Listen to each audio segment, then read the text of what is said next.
Welcome to the Sun Public School online classes, class 5th EVS. So today we will continue our chapter 4 Clean Together. तो page number 28 तक हमने पढ़ लिया था. अब इसमें है अब आगे डिस्कस एंड टेल. तो ये आपको खुद को डिस्कस करके करना है. पिक्चर वगैरह दे रखी है, इनमें से आपको क्वेश्चन दिए हैं, खुद डिस्कस करके करें इसे. ये क्लीनिंग मशीन है, मॉडर्न मॉप क्लीनर है. आजकल जैसा पोछा जो चल रहा है हमारा खड़ा वाला मशीन वाला, जैसा a clean western style toilet, a clean home, इन सब के बारे में आपको डिस्कस करना है. अब it should be a habit, page number 29 पर. It should be a habit, not just pomp and show. मतलब जो ये सिर्फ मतलब जो साफ़ सफाई की हमारी आदत ही नहीं होनी, मतलब ये एक दिखावा, ये धूमधाम वगैरह नहीं होना चाहिए. एक हमारी आदत बनानी है हमें कि हमें साफ़ सफाई रखनी है. सुनीता's brother and sister in law return from Bengaluru. Sunita का भाई एंड उसकी भाभी बेंगलुरु से वापस लौटे तो they showed her many photographs of the places where they had visited. तो उन्होंने क्या करा था, वहाँ से लौटने के बाद उन्होंने सुनीता को उन सभी स्थानों की तस्वीरें दिखाई जहाँ पर वे गए थे, घूमे थे. सुनीता सा in the photographs that the city was very neat and clean. Sunita ने उन फोटोग्राफ्स को देखा तो उसे वहाँ उन फोटोग्राफ्स में वहाँ की सिटी बहुत साफ़ एंड सुथरी दिख रही थी, नीट एंड क्लीन दिख रही थी. Now she began to think that our houses were small and all the places were not so clean.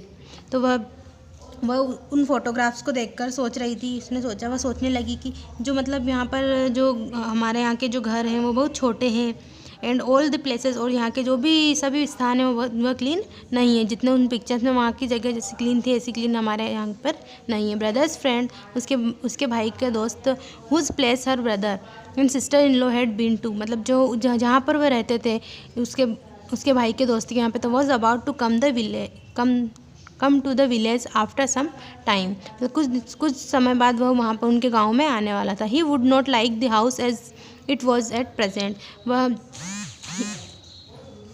मतलब उसका जो दोस्त, उसके भाई भाभी जहाँ पर रहते थे वहाँ की जगह बहुत अच्छी क्लीन थी, साफ़ सुथरी थी. तो वह सोच रही थी कि वो यहाँ पर आएगा तो हमारा घर वगैरह देखकर कितना वो क्या कि यहाँ पर कितना गंदा है, तो वह उस घर को पसंद नहीं करेगा जैसा कि वह वर्तमान में था. मतलब जैसा वो घर उनका था वो उस घर को पसंद नहीं करेगा. Her sister in law was understanding. उसकी भाभी उसे समझाती है. She talk to her about it. उसकी भाभी ने उससे कहा, मतलब उसकी भाभी समझ रही थी. उसने उससे इस बारे में बात कि मतलब उसकी भाभी इस चीज़ को समझ गई थी और उन्होंने उससे किससे सुनीता से बात की. No she said to Sunita, उसने कहा, nobody is known by the size of his head house whether it is big और स्मॉल. कि आजकल यह ज़रूरी नहीं है कि घर बड़ा है या छोटा है. मतलब घर का आकार नहीं जानता है वह बड़ा है कि छोटा है, लेकिन वहाँ पर जो साफ़ सफाई है, स्वच्छता, वह बहुत ज़रूरी होती है. The point it is that cleanliness is must. मतलब घर बड़ा हो या छोटा हो ये आजकल नहीं देखा जाता है. आजकल साफ़ सफाई ज़्यादा देखी जाती है. But it should not be just to show anybody, rather it should be inculcated in our habits. लेकिन ये सिर्फ किसी को दिखाने के लिए नहीं होना चाहिए. मतलब ऐसा नहीं कि कोई आ रहा है तो हम घर की साफ़ सफाई कर लें, ऐसा नहीं कि दिखावे के लिए कर रहे हैं. हमें हमेशा ही ऑल टाइम हमारे घर को साफ़ रखना चाहिए. ये हमारी आदत होनी चाहिए कि हमें साफ़ सफाई रखें घर की हमारे आसपास की सभी जगह की. थिंक एंड टेल, ये आपको पढ़ना है और सोचना है, बताना है. He who cleans is great, not the one who litres. वह जो साफ़ सफाई करता है वह बहुत महान होता है, लेकिन जो कूड़ा करने वाला होता है, जो कचरा वगैरह फैलाते हैं, वो महान नहीं होता है. After her sister in law made her understand, Sunita and her friends took some resolution to make cleanliness her their habit. They placed. मतलब अपनी भाभी के समझाने के बाद सुनीता और उसके दोस्तों ने स्वच्छता को अपनी आदत बनाने के लिए संकल्प लिए. रिजोल्यूशन मीन्स संकल्प लिए, मतलब क्लीनलीनेस, स्वच्छता को अपनी आदत बनाने के लिए. और उन्होंने प्रतिज्ञा की. दे प्लेस्ड, प्रतिज्ञा की. क्या क्या प्रतिज्ञा की अब उन्होंने? We will not throw papers, remains of pencils, wrappers of toffees etcetera in our class. कि हम हमारी क्लास में पेपर्स, जो पेंसिल को शार्प करके जो कचरा होता है वो, टॉफ़ी के रेपर्स, ये सब हम हमारी क्लास में नहीं फेंकेंगे. वी विल नॉट मतलब नहीं फेंकेंगे। और we will not write anything on walls, floors और furnitures and will not make them dirty. हम हमारे जो दीवारें हैं, फर्श हैं, फर्नीचर है, उन पर कुछ भी नहीं लिखेंगे। Will not make them dirty, उन्हें गंदा नहीं करेंगे। We will not spit and throw rubbish here and there, हम हमारे आसपास कहीं भी इधर उधर कचरा नहीं फेंकेंगे, थूकेंगे नहीं।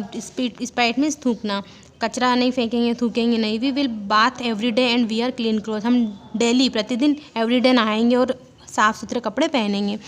We will not use polythene bags, हमें पॉलीथीन बैग्स यूज़ नहीं करेंगे। We will helpfully in keeping our streets, houses, schools and public places clean. We will helpfully मतलब हम जो हमारी गलियां हैं, हमारे घरों को मतलब घर हैं, गलियां, घर, स्कूल्स, पब्लिक प्लेस, सार्वजनिक स्थान, वहाँ पर पूरी तरह से साफ़ सफाई रखेंगे। We will surely use only cloth, jute और paper bags for bringing vegetables and grocery etcetera and stop using polythene bags. हम सब्जियों, किराने आदि के सामान लाने आदि के लिए कपड़े या जूट या कागज़ के थैले ही इस्तेमाल करेंगे। पॉलीथीन थैलियों का इस्तेमाल करना बंद करेंगे और दूसरों को भी इसे बंद करने की सलाह देंगे। इम्पोर्टेंट टास्क, अब इम्पोर्टेंट टास्क कुछ महत्वपूर्ण कार्य क्या होते हैं। Anybody visiting Gandhi ji's ashram was first to all given the task of cleaning toilets as daily work. जो गांधी जी के आश्रम में जाने वाले किसी भी व्यक्ति को, मतलब जो भी गांधी जी के आश्रम में जाता है वहाँ पर किसी भी व्यक्ति को सबसे पहले दैनिक कार्य के लिए क्या दिया जाता है, शौचालय की सफाई का काम दिया जाता था। Only after during this work properly he was given any other work because cleanliness was the most important thing for Mahatma Gandhi. मतलब जो इस काम को ठीक से करने के बाद ही उन्हें कोई और काम दिया गया, क्योंकि स्वच्छता महात्मा गांधी के लिए सबसे महत्वपूर्ण बात थी। दिस डेज आजकल स्वच्छ भारत अभियान, clean India campaign is being run through out the country. आज इन दिनों क्या और पूरे देश में स्वच्छ भारत अभियान चलाया जा रहा है। It is being stressed that roads, railway stations, bus stands etcetera must be kept clean. मतलब इस बात पर जो जोर दिया जा रहा है कि सड़कों, स्टेशनों, बस स्टैंडों को साफ रखा जाए। There should be kept dustbins in every house, disposal of garbage throw recycling is also necessary. मतलब जो हम हर घर में डस्टबिन रखे जाने चाहिए, रिसाइकलिंग के माध्यम से कचरे का निपटाना भी आवश्यक है। मतलब जो कचरा ऐसा होता है जो जैसे कि कागज़ हैं, गत्ते हैं, इनका मतलब रीयूज़ करके उस कचरे को अवॉइड करें, मतलब उस कचरे को फेंकने की वजह उसका उपयोग करें, डिस्पोजल करें। तो now this chapter is complete. अब इसके क्वेश्चन आंसर हम नेक्स्ट वीडियो में करेंगे। Thank you.